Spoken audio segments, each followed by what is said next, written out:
आइए आज के इस विश्लेषण की शुरुआत सीधे एक ऐसे रोंगटे खड़े कर देने वाले रहस्य से करते हैं जिसने सदियों से लोगों को सोचने पर मजबूर कर दिया है।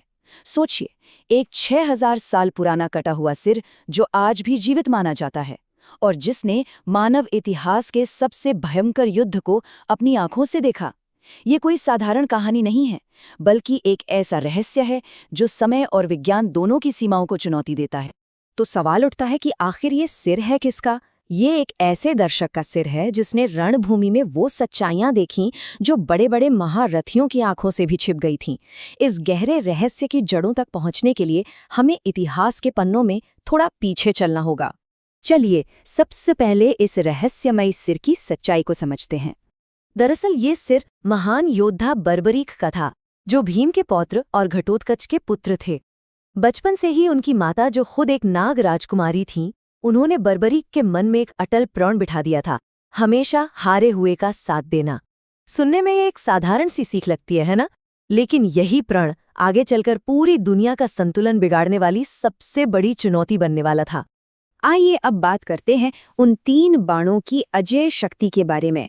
हिमालय में घोर तपस्या करके भगवान शिव को प्रसन्न करने के बाद बर्बरीक को एक अद्भुत ईश्वरीय वरदान मिला, 3 अजेय बाण। इनका काम करने का तरीका एकदम अचूक था। पहला बाण सभी लक्ष्यों को चिन्हित करता था, दूसरा निर्दोषों की रक्षा करता था और तीसरा बाण बस एक ही पल में सभी चिन्हित लक्ष्यों का सर्वनाश कर देता था। मतलब इन अचूक बाणों के बल पर वो 18 दिन तक चलने वाला महाभारत का महायुद्ध महज कुछ मिनटों में खत्म किया जा सकता था। अब बढ़ते हैं इस कथा के सबसे अहम हिस्से की तरफ, महान बलिदान और भगवान का वरदान।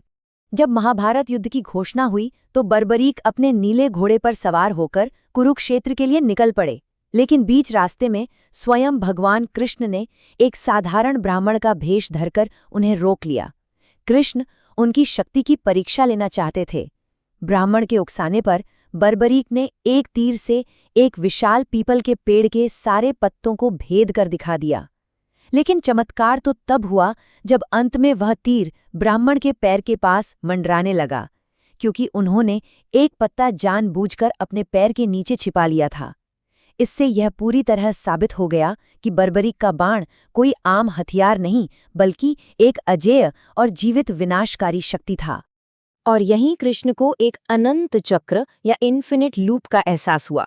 सोचकर देखिए, अपनी माता को दिए वचन के अनुसार बर्बरीक हमेशा हारने वाले का ही साथ देते। अगर वो एक पक्ष को जिताने लगते तो दूसरा हारने लगता और तब उन्हें तुरंत दूसरे पक्ष में जाना पड़ता। इस विनाशकारी चक्र का नतीजा क्या होता?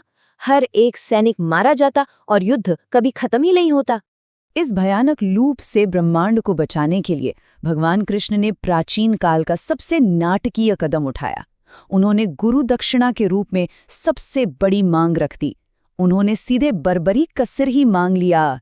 ये सच में एक ऐसा पल था जिसने इतिहास की दिशा को हमेशा के लिए मोड़कर रख दिया।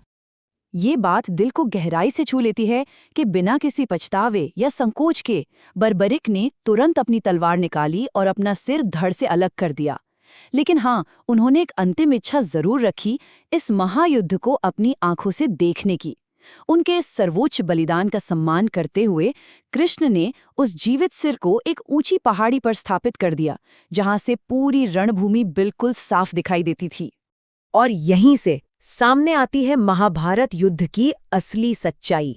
पूरे 18 दिनों तक उस ऊंचे स्थान से उस कटे हुए सिर ने रणभूमि का हर एक धोखा, हर चाल और हर महान बलिदान देखा।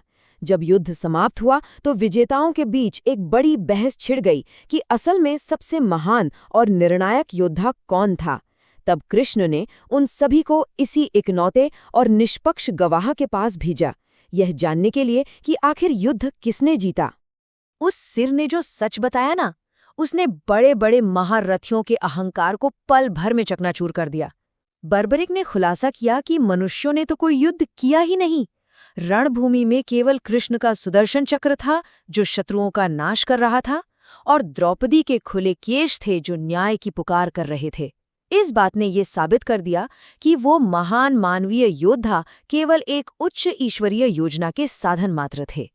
इस गहरी और बिल्कुल निष्पक्ष सच्चाई से कृष्ण बहुत प्रसन्न हुए उन्होंने उस सिर को ये वरदान दिया कि आने वाले युग में यानी कलयुग में उन्हें श्याम के नाम से पूजा जाएगा।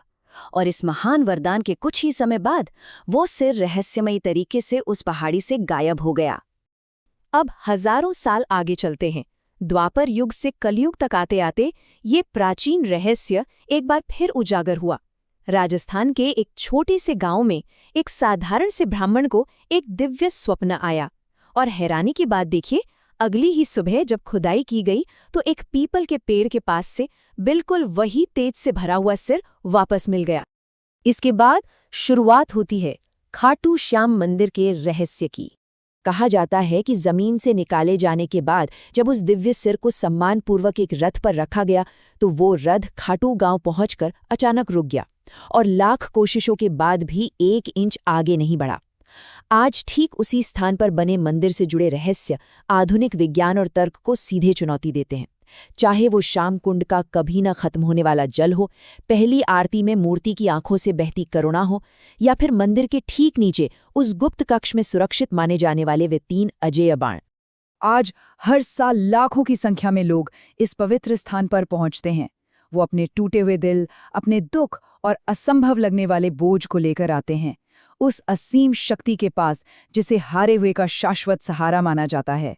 हारे का सहारा बाबा श्याम हमारा, ये शक्तिशाली जयकारा आज भी हर दिन उस मंदिर में गूंजता है। ये इस बात का बिल्कुल स्पष्ट प्रमाण है कि 6000 साल पहले एक नाग राजकुमारी को दिया गया वो प्राचीन वचन आज भी जीवित है और लोगों के जीवन को सक्रिय रूप से संवार रहा है। इस पूरे विश्लेषण को समाप्त करते हुए ये हमारे मन में एक बहुत गहरा विचार छोड़ जाता है। क्या ये कोई ऐसा वैज्ञानिक चमत्कार है जिसे अभी तक समझाया नहीं जा सका है, या फिर पूर्ण विश्वास और आस्था ही उन लोगों के लिए सबसे बड़ा आश्रय है जो सब कुछ हार चुके हैं? इतिहास, तर्क और सच्ची भक्ति के बीच की ये रेखाएं हमें हमेशा यूं ही सोचने पर मजबूर करती रहेंगी।